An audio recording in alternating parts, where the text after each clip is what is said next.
Salut, c'est Sab, et il y a bientôt 2 ans, nous avons perdu l'un des mangaka les plus populaires et importants de l'histoire du manga, et ça m'a bien plus impacté que je l'aurais imaginé. Au-delà du fait que c'était la première fois qu'une célébrité dont j'admirais vraiment le travail décédait, Akira Toriyama c'est un monument pour tous les gens qui ont un minimum d'intérêt pour le manga, et sa mort m'a vraiment pris de court. Mais ce qui m'a le plus choqué, c'est l'incroyable quantité d'artistes et de gens en deuil sur tous les réseaux à travers le monde entier qui lui ont rendu hommage pendant des jours et des jours. Évidemment, c'est pas n'importe qui, donc je m'attendais à ce que ça fasse du bruit, mais à ce point, ça m'a fait réaliser l'ampleur du travail de ce mec, et ça m'a poussé à me renseigner sur l'œuvre d'Akira Toriyama pour comprendre l'héritage fou qu'il a laissé derrière lui, et je vous raconte tout ça dans cette vidéo.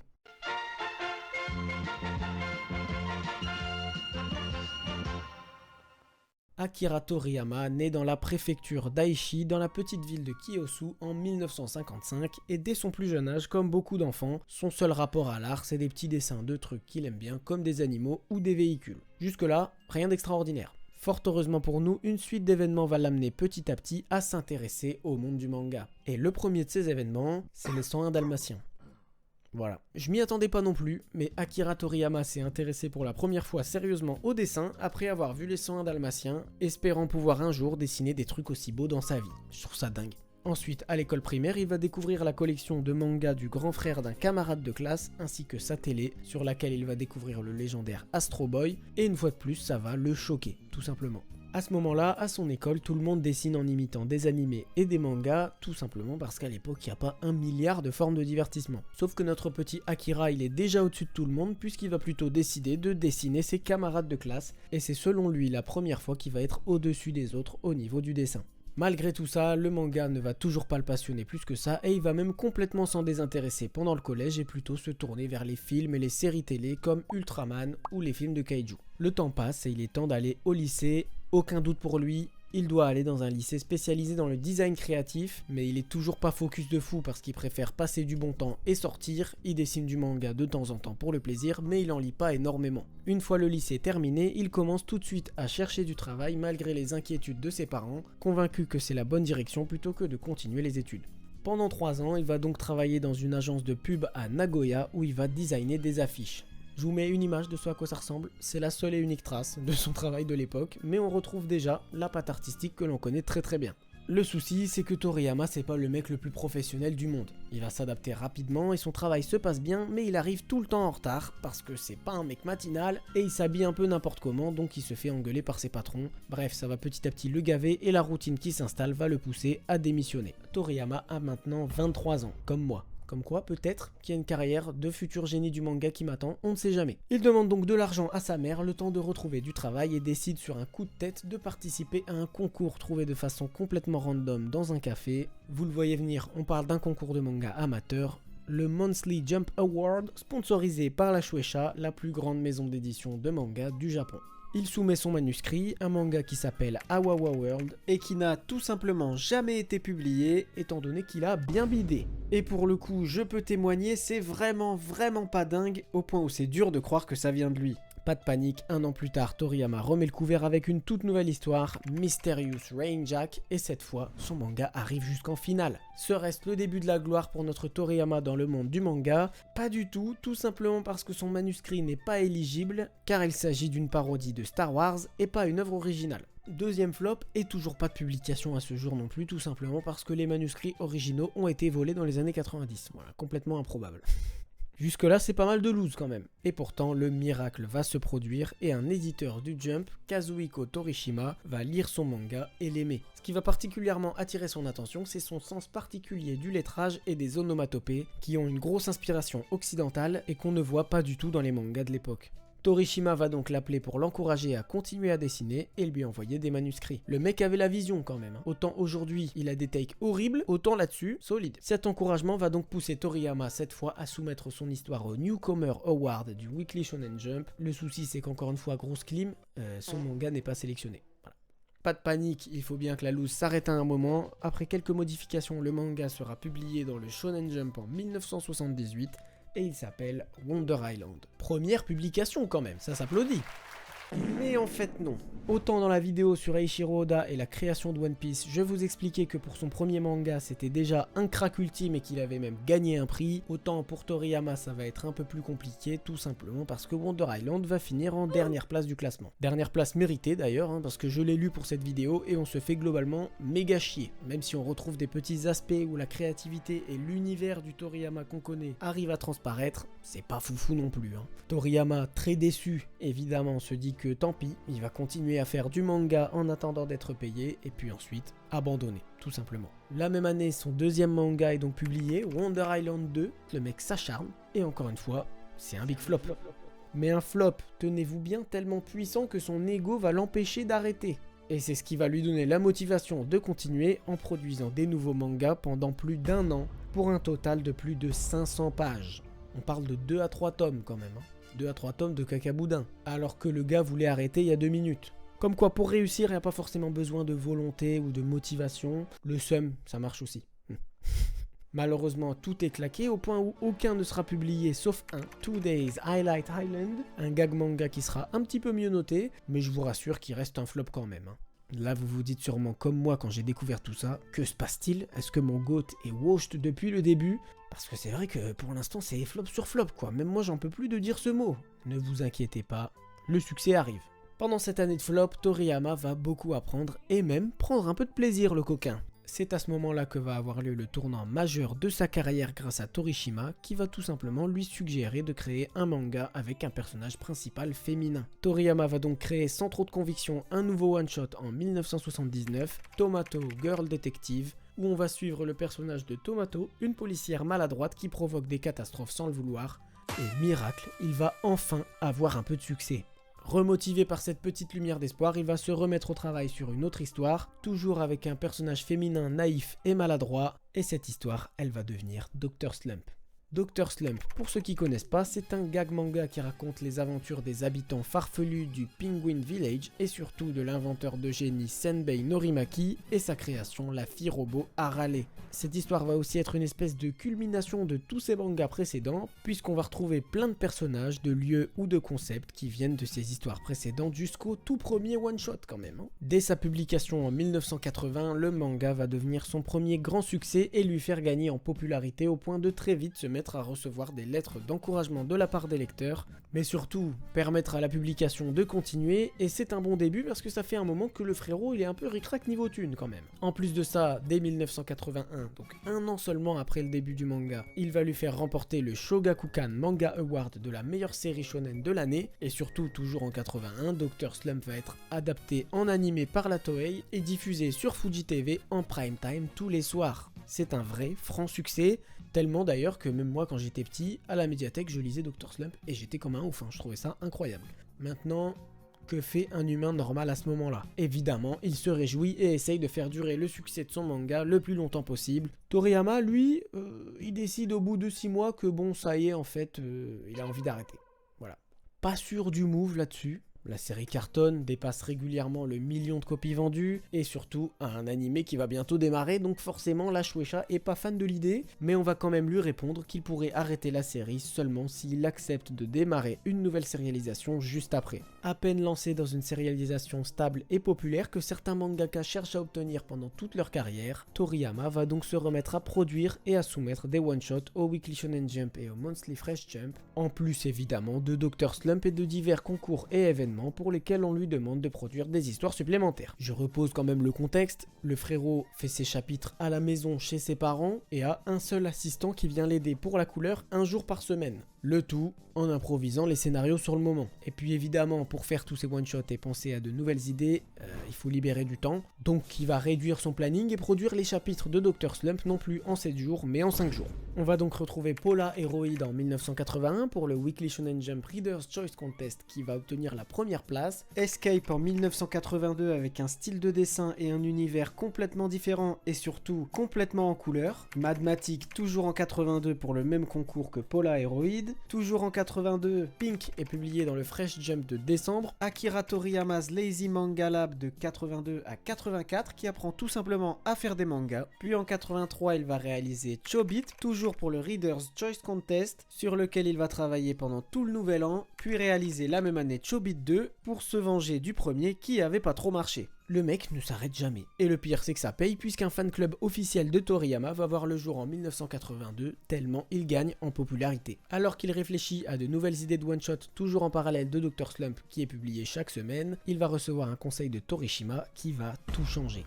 C'est simple, Torishima elle lui dit « Frérot, tu adores les films de kung-fu, peut-être tu devrais créer genre un manga de kung-fu du coup. » C'est l'étincelle qui va être à l'origine de Dragon Boy, un one-shot en 2 parties qui sera publié toujours en 83 dans le Fresh Jump. Dragon Boy va être bien reçu et c'est ce one-shot, ainsi qu'un suivant qui sera publié juste après, toujours en 83 dans le Shonen Jump et qui s'appelle L'aventure de Tongpu, qui vont évoluer tous les deux et devenir, vous le voyez venir, l'immense succès que vous connaissez tous, Dragon Ball. Mais avant ça, il faut boucler Dr Slump. La série va donc s'arrêter en 1984 après 236 chapitres en 18 tomes et après tout ce travail, Toriyama va pouvoir enfin, tranquillement, commencer la publication de Dragon Ball 3 mois après.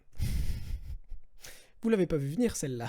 Et oui, je vous rappelle qu'il a accepté, pour pouvoir terminer Dr Slump, de commencer sa nouvelle série juste après. Comme pour Dr Slump, il va y aller complètement à l'arrache avec seulement 3 storyboards d'avance au moment du début de la sérialisation. Pour créer l'histoire, il va s'inspirer fortement de 2 sources majeures. D'abord les films de Bruce Lee et Jackie Chan pour toute la dimension kung-fu, puis La Pérégrination vers l'Ouest, un des plus grands classiques de la littérature en Chine, qui va donner au manga son esthétique chinoise et dont les thèmes et les personnages principaux vont fortement inspirer les personnages de Dragon Ball. C'est parti, la publication commence, et là...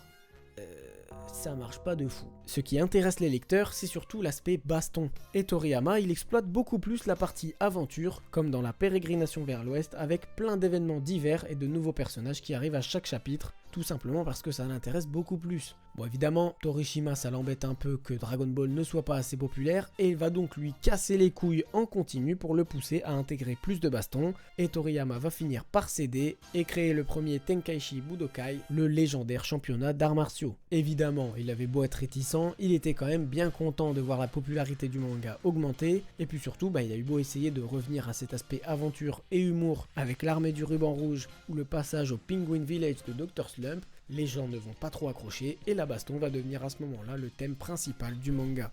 Ce qui est assez fou d'ailleurs, parce que moi ce que je préfère par-dessus tout dans Dragon Ball, c'est le mélange entre les moments sérieux et le côté humour et rencontre improbable du début du manga. Comme quoi, le manga va continuer comme ça pendant plus de 10 ans et augmenter en popularité sans jamais s'arrêter. Il va enchaîner les arcs légendaires avec Freezer, Cell ou les androïdes, et d'ailleurs les délires de voyage dans le temps vont très vite lui donner du fil à retordre, parce que je vous rappelle quand même que le frérot improvise son scénario sur le moment, mais il va s'en sortir et décider après Cell que son dernier arc serait celui de Majin Buu. Comme il sait que le manga va arrêter après ça, il décide de se faire un petit kiff et de réintégrer les trucs qui le font kiffer, à savoir de la comédie et des personnages complètement débiles. Et plot twist, Majin Buu est mon arc préféré. Voilà, je crois que je suis vraiment client.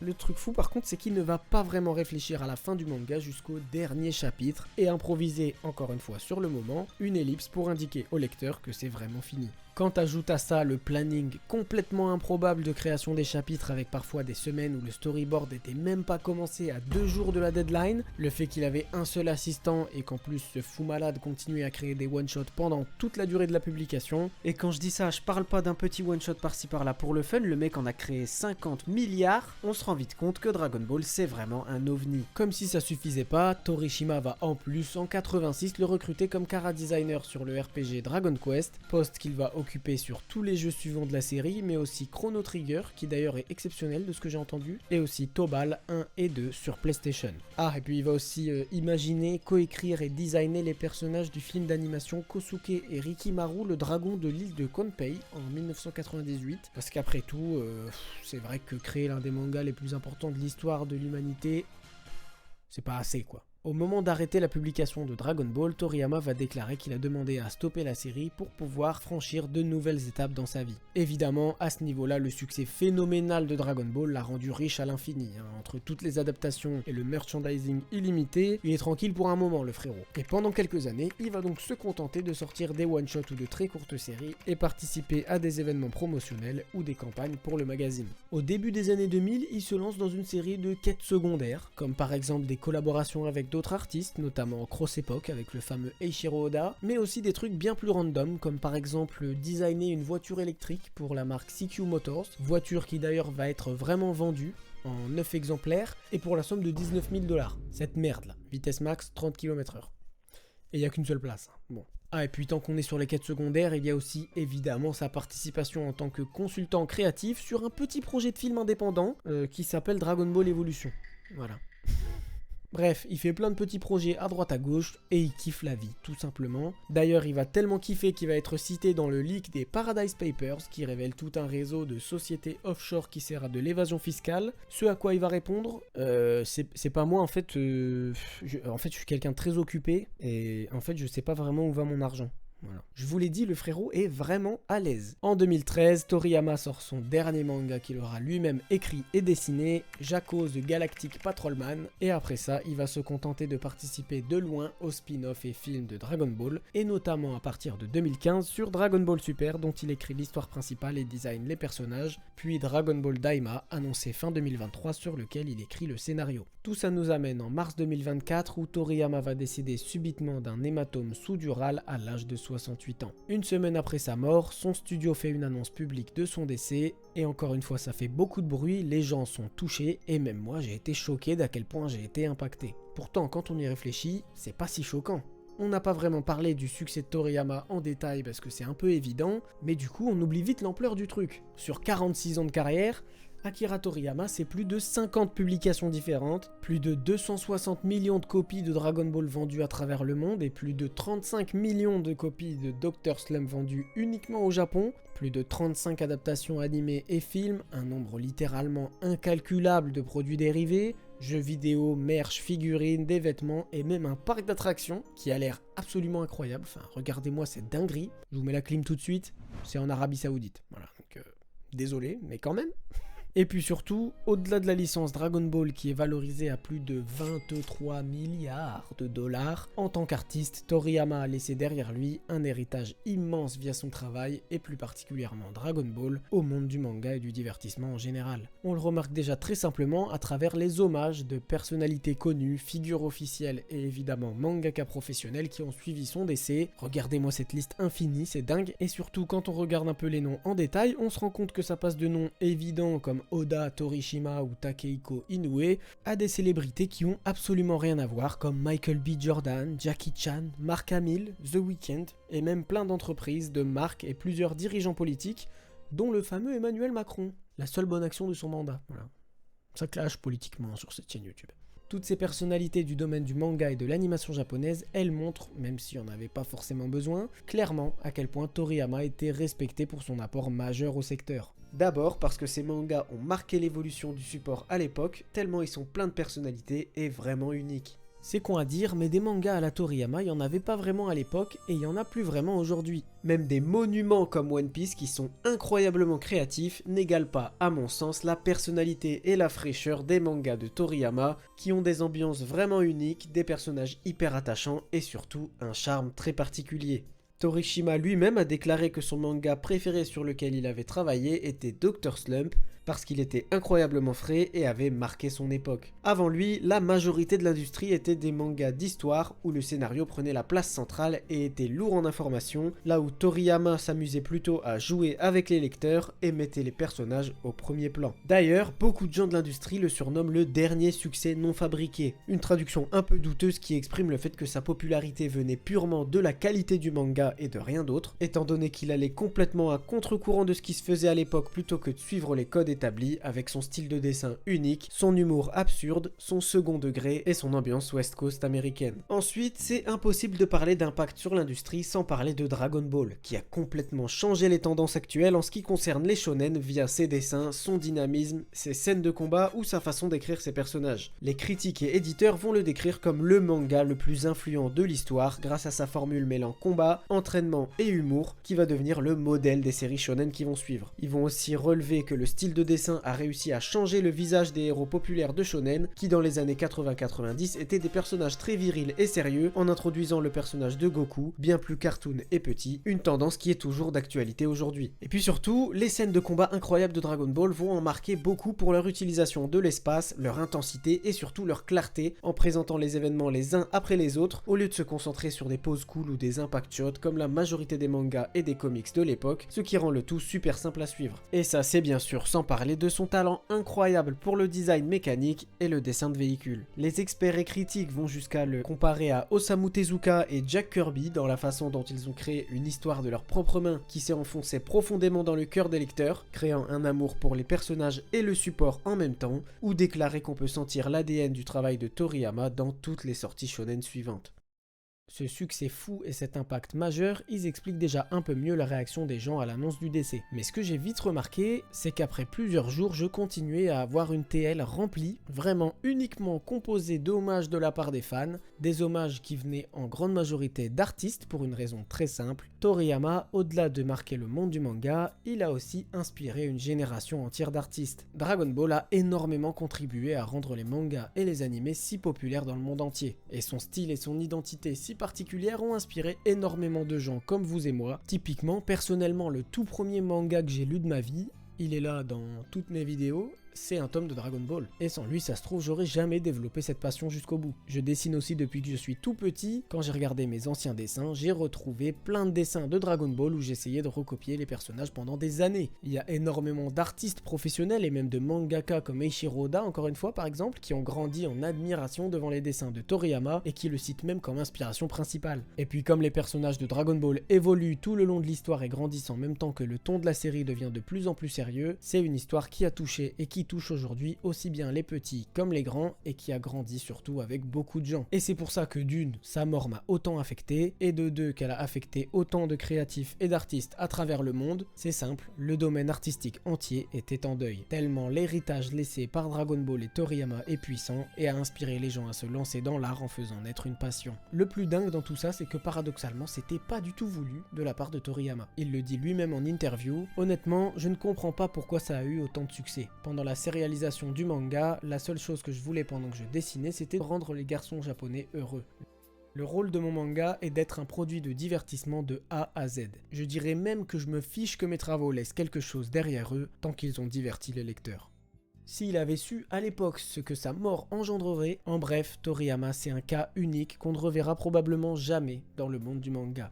Un artiste de génie qui a persévéré même quand ça marchait pas du tout et travaillé pendant des années pour améliorer ses mangas sans jamais céder à la facilité des codes populaires de l'époque et sans jamais perdre de vue ce qu'il passionnait vraiment. Il avait une volonté d'aller à contre-courant et créer quelque chose de vraiment unique en dessinant uniquement des choses qu'il aimait, et son imagination et sa créativité incroyable l'ont amené à réussir ce que très peu d'artistes arrivent à obtenir, un succès phénoménal qui touche absolument tout le monde au-delà des tranches d'âge et des frontières géographiques, le tout en créant des histoires qui lui ressemblaient vraiment. Et c'est ça pour moi la vraie force de Toriyama, des œuvres universelles qu'on ne peut qu'aimer alors qu'elles sont uniques et qu'elles débordent de personnalité. J'aurais adoré voir ce qu'il avait encore en réserve s'il n'était pas mort, mais en attendant on peut au moins se consoler en se disant qu'il a laissé derrière lui un héritage indélébile, une marque en forme de Dragon Ball qui a changé le monde du manga à jamais. Merci d'avoir regardé cette vidéo jusqu'au bout, j'espère qu'elle vous a plu. Si c'est le cas, je suis très content et je vous dis dans ce cas, je l'espère à très bientôt dans une prochaine. Et d'ici là, n'hésitez pas à me dire dans les commentaires si vous aussi vous avez essayé de vous transformer en Super Saiyan quand vous étiez petit. Je me sentirais moins seul. Des bisous!